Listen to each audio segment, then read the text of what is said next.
خستہ French fries بنانے کے لیے اگر فرنچ فرائز بنانے کے بعد نرم پڑ جاتے ہوں تو آلو کاٹنے کے بعد اس میں تھوڑا سا چاول کا آٹا اور کارن فلور ملائیں اور کاغذ کی بھوری ہتھیلی میں ڈال کر اچھی طرح سے ہلائیں اور پھر تلیں۔ چپس تیار ہو جائیں گے تو انہیں جاذب کاغذ پر نکالیں اور ایک چٹکی بیسن چھڑک دیں۔ فرنچ فرائز دیر تک خستہ رہیں گے۔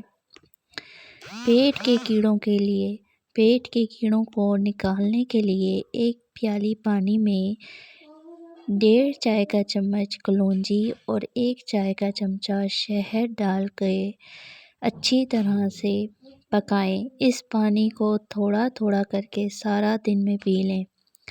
گرتے ہوئے بالوں کے لیے اگر آپ کے بال گر رہے ہیں تو روزانہ 1 پیالی دودھ، 1 پیالی گاجر کا جوس اور 1 ابلا ہوا چقندر کھائیں۔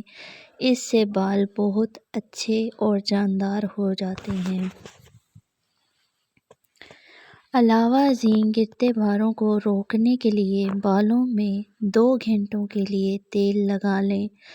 دھونے کے بعد 1/4 چائے کا چمچہ زیتون کا تیل گیلے بالوں کی جڑوں میں لگا کر بال دھوپ میں سکھائیں۔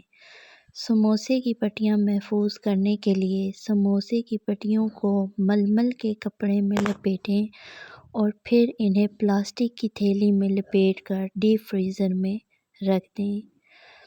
اس طرح سے سموسے کی پٹیاں زیادہ عرصے تک تازہ رہیں گی۔ انگلیوں کو سیاہی سے بچانے کے لیے دودھ میں تھوڑا سا بیسن، ہلدی اور لیموں ملا کر گاڑھا آمیزہ بنائیں۔ اسے ہاتھ یا پیروں کی سیاہ ہوتی ہوئی انگلیوں پر لگائیں۔ چند دنوں کے بعد سیاہ پڑتی انگلیاں صاف ہو جائیں گی۔ جھائیاں دور کرنے کے لیے اگر چہرے پر جھائیاں ہیں تو ابلے ہوئے چقندر کھائیں اور زیادہ سے زیادہ پانی پئیں۔ پپیتے کے ایک ٹکڑے کو انگوٹھے سے مسلیں اور اس میں چند قطرے عرق گلاب ملا کر ہاتھ نیچے سے اوپر کی جانب جاتے ہوئے جھریوں پر لگائیں۔ پھر ٹھنڈے پانی سے منہ دھو لیں اور عرق گلاب چہرے پر لگائیں۔ اس عمل کو دہرانے سے جھائیاں تیزی سے ختم ہو جاتی ہیں۔ بالوں کی خشکی دور کرنے کے لیے 1 چائے کا چمچہ اینٹی سیپٹک ماؤتھ واش میں 1 چائے کا چمچہ پانی ملا کر پھینٹیں اور اسے بالوں کی جڑوں میں لگا لیں۔ 10 منٹ کے بعد گرم پانی میں بھیگا ہوا تولیہ سر پر لپیٹ لیں اور کاربولک سوپ لال والا بالوں میں لگائیں اور پھر پورے سر کو باریک کنگھی کریں، پھر بال دھو لیں۔ چند مرتبہ کے عمل کے بعد خشکی ختم ہو جائے گی۔